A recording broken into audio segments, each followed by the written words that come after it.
बाज़ई साहिबा।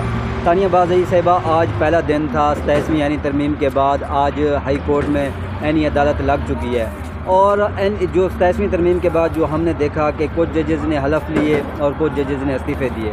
मैं आपसे ये पूछना चाहता हूँ, जो हलफ लेने वाले जजेज़ हैं और जो इस्तीफ़ा देने वाले जज हैं, उनमें क्या फ़र्क है? देखें, जो भी आप कहें कि 27 अमेंडमेंट के हवाले से ये जुडिशरी को स्ट्रेंथन कर रही है। मेरे हिसाब से कॉन्स्टिट्यूशनल कोर्ट का होना बहुत ज़्यादा ज़रूरी था। आप किसी भी मुल्क में जाएं, कॉन्स्टिट्यूशनल अपना एक अलग कोर्ट होता है जहाँ पे रिट पिटिशंस डिसाइड होती हैं।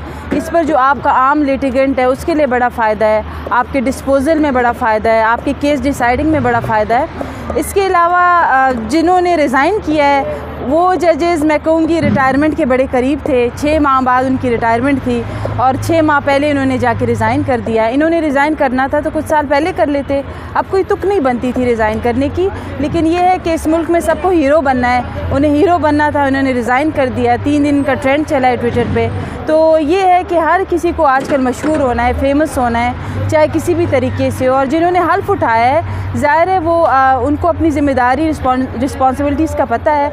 आप पार्लियामेंट के लिए बाउंड है। आप ये नहीं कि आपको पार्लियामेंट जो भी डिसाइड करे आप जाके उसको चैलेंज कर ले। जिन्होंने हल्फ उठाया उनको पता है that we are bound to obey the democracy and parliament. जो भी फैसला होगा, जो भी अमेंडमेंट होगी, हमने कॉन्स्टिट्यूशन पर ही डिपेंड करना है, हमने कॉन्स्टिट्यूशन को ही फॉलो करना है। तो जिन्होंने हल्फ उठाया है, मैं तो कहूँगी कि मैं अप्रिशिएट करूँगी उनको कि उन्होंने जिस तरीके से 27 अमेंडमेंट को आप कहें कि इनकरेज किया है और अपना वो ड्यूटी सर अंजाम दे रहे हैं। आप एक चीज़ क्लियर कर दीजिएगा, आप वकील हैं, जो पार्लियामेंट आइन या कानून जो है वो बनाती है, सुप्रीम कोर्ट को कितना अख्तियार है कि वो उस आइन या कानून पे अमल दरामद करे और उसमें रीराइट क्या सुप्रीम कोर्ट कर सकती है? ये बहस जो है बहुत ज़्यादा चल रही है कि सुप्रीम कोर्ट जो है वो सुप्रीम कोर्ट के आइन को पार्लियामेंट नहीं मानती, हालांकि आइन जो है वो पार्लियामेंट का अख्तियार है। इस पे ज़रा क्लेरिफिकेशन दीजिए। देखिए, कॉन्स्टिट्यूशन आपका सुप्रीम है, ठीक है। आपका लॉ कौन बनाती है? कॉन्स्टिट्यूशन बनाती है, आपकी पार्लियामेंट बनाती है, ठीक है। इंटरप्रेट कौन करता है? सुप्रीम कोर्ट करता है। सुप्रीम कोर्ट के पास सिर्फ इंटरप्रिटेशन का इख्तियार है कि वो जाके इंटरप्रेट करे कि वो किस तरह कर सकती है। उसके अलावा अगर सुप्रीम कोर्ट के पास इख्तियारात इतने होते तो 26 अमेंडमेंट को वो डिसॉल्व कर लेती, नहीं कर सकी क्योंकि उसमें सबकी आपकी मुशावरत चाहिए, आपको फुल बेंच चाहिए, आपको सबका आपका राय चाहिए। लेकिन ये है कि अभी जो 27 अमेंडमेंट है, अगर आप ये समझते हैं कि वो चैलेंज हो सकती है सुप्रीम कोर्ट में या डिस्पोज ऑफ हो सकती हैं, ऐसा कुछ नहीं हो सकता।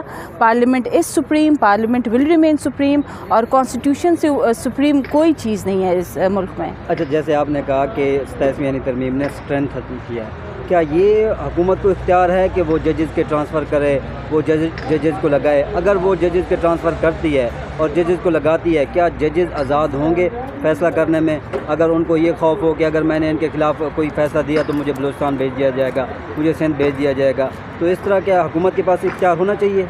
देखिए, आप बाकी मैं आपको इंडिया की एक मिसाल दूं। इंडिया में जहाँ पे वकील प्रैक्टिस करता है वहाँ पे वो एलिवेट नहीं हो सकता, उसको किसी और शहर एलिवेट कर दिया जाता है एज अ जज, ठीक है। उसका रीज़न्स ये हैं, वहाँ जिस शहर में या जिस सिटी में वो एज अ लॉयर सर्व करता है उसके कनेक्शंस होते हैं, नेक्सेस होते हैं, चैम्बर होता है, एसोसिएट्स होते हैं। तो बाकी ममालिक में अगर आप कंपेयर करें तो जज कभी वहाँ एलिवेट नहीं होता है जहाँ पे वो वकील रहा हो। यहाँ पे इस्लामाबाद में एक्सेप्शनल केस है, पूरे पाकिस्तान में ट्रांसफ़र होते हैं। आप पंजाब में जाएँ, मुल्तान, भावलपुर, रावलपिंडी और लाहौर के जजेस हर 2 महीने बाद उनकी ट्रांसफ़र होती रहती है। यहाँ इस्लामाबाद में चूँकि जजेस के ट्रांसफ़र नहीं हो रहे थे, यहाँ पर जाके बैठ के उन्होंने, आपको पता है कि एक्सप्लॉयटेशन ऑफ पावर की है, उन्होंने अपनी अथॉरिटी का उन्होंने गलत इस्तेमाल किया है।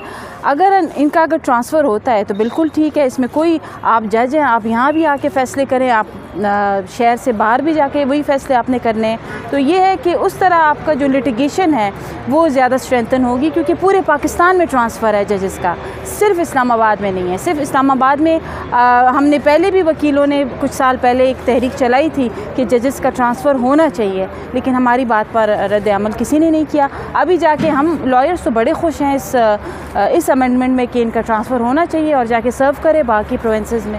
लेकिन आप तो खुश नज़र आ रही हैं, लेकिन कुछ आपके ही वकील आपके वो नाराज़ नज़र आ रहे हैं। वो कह रहे हैं कि हम इस 27वीं यानी तरमीम के बाद तहरीक चलाएँगे और जो जजेस इस्तीफ़े दे रहे हैं वो इस तहरीक को लीड करेंगे।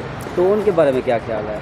ये वो वकील हैं जो इनके अपने चैम्बर फेलोज़ होंगे या इनके अपने एसोसिएट्स होंगे या इनके पार्टनर्स होंगे चैम्बर में। ये वो वकील नाराज़ हैं जिनके आप कहें कि दुकानें बंद हो गई हैं, जिनका आप कहें कि एक यहाँ पे बिज़नेस था वो बंद हो गया है। जिन वकील का यहाँ पे कोई गॉड फादर नहीं है, कोई सीनियर हाई कोर्ट में नहीं बैठा, कोई सीनियर सुप्रीम कोर्ट में नहीं बैठा, उनके लिए बहुत बड़ी खुशखबरी है। हाँ, वो वकील जो इनके चैम्बर से हैं, उन्होंने, मैं देखती रहती हूँ, मेरे पास लिस्ट भी मौजूद है, सबसे ज़्यादा शोर उन्होंने मचाया हुआ है। ज़ाहिर इनके गॉड फादर्स यहाँ पे बैठे हुए थे, इनका सिस्टम चल रहा था, इनकी चैम्बर्स चल रहे थे, यहाँ पे वो पेश होते रहे अपने गॉड फादर के सामने। तो ये वो लॉयर्स, आप जिन लॉयर्स की बात कर रहे हैं वो लॉयर्स हैं जो इनके अपने चैम्बर से हैं। अच्छा, ये तासुर पैदा किया जा रहा है कि इनके इस्तीफ़ा देने से जजेस साहिबान के मुल्क में आईनी और कानूनी बहरान पैदा हो सकता है। तो आप क्या समझती हैं एज ए वकील, क्या कोई 2 जजेस के या 3 जजेस के इस्तीफ़े देने से मुल्क में आईनी कानूनी बहरान पैदा हो सकता है? कैसे ये जो आप कह रहे हैं कि मुल्क का जो है ना डिस्टेबलाइज़ होगा, या कैसे होगा? दो इस्तीफ़ों से क्या मुल्क डिस्टेबलाइज़ होगा, या आपकी जुडिशरी, हमारे पास जजेस की कमी है? हमारे पास क्या वकीलों में आप इतने टैलेंटेड लोग हैं, आप उनको एज ए जज एलिवेट करें। हमें कमी तो नहीं है जजेस की। अगर ये इन दोनों ने रिज़ाइन किया, पॉलिटिकल जजेस थे, बहुत अच्छा हुआ कि इन्होंने रिज़ाइन किया, अपने घर चले गए हैं। कोई नहीं, जुडिशरी और स्ट्रेंथन होगी। मुझे एक बात बताएं कि कॉन्स्टिट्यूशनल अमेंडमेंट से, 27 कॉन्स्टिट्यूशनल अमेंडमेंट से जजेस को क्या नुकसान है? कोई नुकसान नहीं है। वही उनकी सैलरी है, वही पर्क्स एंड प्रिविलेजेस हैं, इनको तो कोई नुकसान नहीं है। सिर्फ एक कॉन्स्टिट्यूशनल कोड बनी है कि आपका बर्डन कम हो, आपको बर्डन कम करने के लिए उन्होंने कॉन्स्टिट्यूशनल कोड कॉन्स्टिट्यूट किया है। तो जजेस को अगर ये लगता है कि इनके 2 इस्तीफ़ों से या तो कोर्ट्स को नुकसान पहुँचेगा या जुडिशरी को, ये सारी बातें यूज़लेस हैं, ऐसा कुछ भी नहीं है। अच्छा, ये तो कानूनी मामला हुए। इस्तीफ़ानी तरमीम में एक और चीज़ थी जिसके ऊपर बहस जारी है, आप क्या राय देंगे कि इस्तिस्ना दे दिया गया है कुछ लोगों को, तो इस्तिस्ना होना चाहिए?